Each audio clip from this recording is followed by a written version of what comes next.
following message is transmitted at the request of the Centers of Disease Control. At approximately at 2:30 p.m. Eastern Standard Time, a contaminated food warning is issued for Bloomington, Minnesota.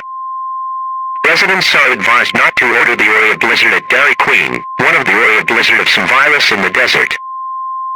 If you eat one of the Oreo Blizzard, you will get infected by the virus. This virus is unknown at this time. Stay tuned in for more information.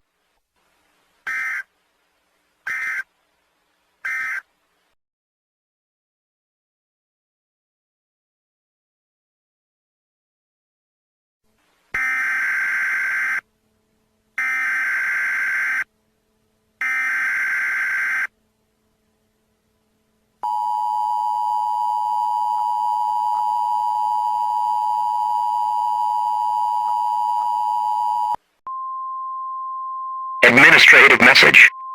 The following message is transmitted at the request of the Minnesota Department of Public Health. The virus that was in the Oreo Blizzard is fully contained. If any of your family members or loved ones are infected by the virus, take them to the hospital immediately. Thank you for your cooperation.